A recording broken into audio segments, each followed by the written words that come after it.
মহাবিশ্বের এই মহাসম্প্রসারণ তত্ত্ব বা সম্প্রসারণ, মহাবিশ্ব যে সম্প্রসারণ হচ্ছে, এই থিওরিটা সর্বপ্রথম দিয়েছিলেন আলবার্ট আইনস্টাইন। কিন্তু সে সময় এটা কেউ অ্যাকসেপ্ট করেনি বা অন্য কোনো বিজ্ঞানী সেটা অ্যাকসেপ্ট করেনি, কারণ সে সময় মানুষ বিশ্বাস করতো যে মহাবিশ্ব হচ্ছে স্থির, বাড়ে না বা কমে না। তারা বিশ্বাস করতো মহাবিশ্বটা স্থির, যেভাবে আছে সেভাবে। এই জন্য আলবার্ট আইনস্টাইনের থিওরিটা সে সময় অ্যাকসেপ্ট করেনি। পরবর্তীতে বিংশ শতাব্দীর গোড়ার দিকে রাশিয়ান পদার্থবিদ আলেকজান্ডার ফ্রাঙ্ক ম্যান এবং বেলজিয়ামের মহাবিশ্ব তত্ত্ববিদ জিওর্ড লিমেট্রি একটি থিওরি দিয়ে বা তাত্ত্বিকভাবে গণনা করে দেখেন যে মহাবিশ্ব সময়ের সাথে সাথে সম্প্রসারিত হচ্ছে, অর্থাৎ মহাবিশ্ব অবিরত গতিশীল অবস্থায় আছে। এটি সময়ের সাথে সম্প্রসারিত হচ্ছে তো হচ্ছেই। আর মহাবিশ্ব সময়ের সাথে সাথে সম্প্রসারিত হচ্ছে তো হচ্ছেই। তারা এই গণনার মাধ্যমে এটা বের করেন। এরপর 1929 সালে এই ব্যাপারে পর্যবেক্ষণমূলক তথ্যের মাধ্যমে এই ব্যাপারে একটি নিশ্চিত প্রমাণ প্রতিষ্ঠা করেন আমেরিকান জ্যোতির্বিদ বিজ্ঞানী এডউইন হাবল। তিনি তার একটি টেলিস্কোপ দিয়ে, যেটাকে আমরা হাবল টেলিস্কোপ নামে চিনি, সেই টেলিস্কোপ দিয়ে এটি পর্যবেক্ষণ করে দেখেন যে মহাবিশ্বের প্রতিটি নক্ষত্র এবং নক্ষত্রমণ্ডলী একে অপর থেকে দূরে সরে যাচ্ছে। এবং এরপর তারা এই সিদ্ধান্তেই তিনি উপনীত হন যে এরা যেহেতু দূরে সরে যাচ্ছে, সেহেতু এরা একসময় কাছে ছিল, আরও কাছে এবং এটা একসময় তারা মিশেছিল।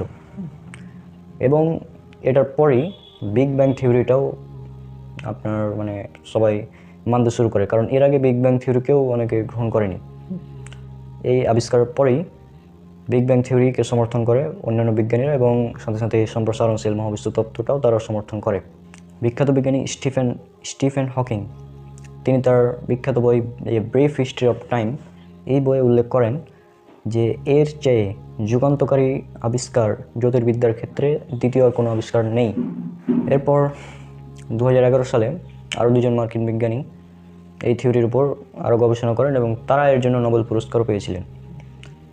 অর্থাৎ মোট কথা হলো যে সম্প্রসারণশীল মহাবিশ্ব এটি একটি প্রমাণিত বৈজ্ঞানিক সত্য, এবং এই ব্যাপারে বিজ্ঞানীরা অনেক পরিশ্রম করে আবিষ্কার করলেন।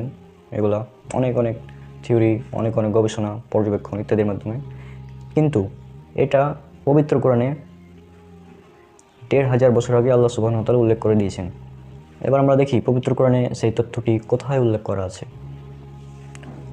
এটা উল্লেখ করা আছে সূরা জারিয়াত, সূরা নম্বর 51, আয়াত নম্বর 47।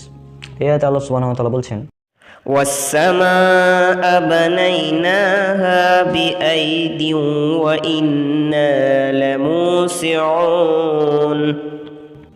আমি নিজ ক্ষমতা বলে মহাবিশ্ব সৃষ্টি করেছি এবং আমি এর সম্প্রসারণকারী।